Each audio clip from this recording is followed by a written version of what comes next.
અંકલેશ્વરની રાજપીપળા ચોકડી નજીક જીઆઈડીસીમાં જતા ભારદાર વાહનોને પગલે રસ્તો વારંવાર ભંગાર થઈ જતા સ્થાનિક રહીશોએ રસ્તા પર લોખંડની એંગલો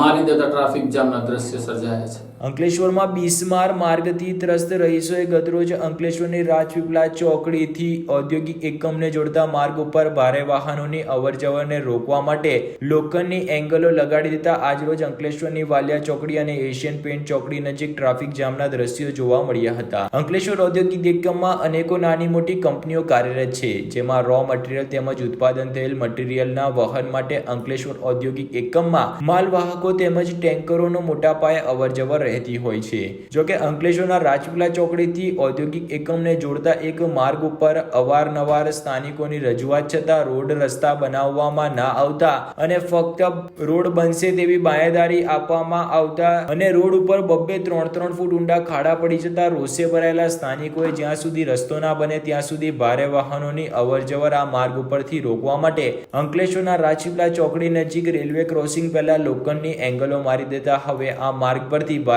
વાહનોની અવરજવર હાલ પૂરતી રોકાઈ ગઈ છે। જોકે અંકલેશ્વર ઔદ્યોગિક એકમને જોડતા મુખ્ય માર્ગ હોય તેમજ આ માર્ગ પર હાઈવે ઉપરથી આવતા ભારે વાહનો સીધા ઔદ્યોગિક એકમમાં પ્રવેશ કરતા હતા, જેને લઈને આ માર્ગ ઉપરથી ભારે વાહનોની અવરજવર બંધ થતા હવે શહેરમાં ટ્રાફિકની અસર જોવા મળી રહી છે। આજરોજ અંકલેશ્વરની વાલિયા ચોકડી તેમજ એશિયન પેન્ટ ચોકડી ઉપર મોટી સંખ્યામાં ભારે વાહનોની અવરજવરને લઈને ટ્રાફિક જામના દ્રશ્યો સર્જાતા ટ્રાફિક પોલીસ સક્રિય થઈ હતી। ઉલ્લેખ કરવો રહ્યો કે હવે ટ્રાફિક જામની કાયમી સર્જાનાર સમસ્યાના નિરાકરણ માટે હવે વહીવટી તંત્રએ રાજપીપળા ચોકડીથી ઔદ્યોગિક એકમને જોડતા માર્ગ ઉપર મરમ્મતની કામગીરી શરૂ કરવામાં આવે તે અત્યંત જરૂરી છે, નહીંતર આગામી દિવસમાં શહેરના માર્ગો પર દરરોજ ટ્રાફિક માટે કાળો કકળાટ સર્જાય તો નવાઈ નહીં।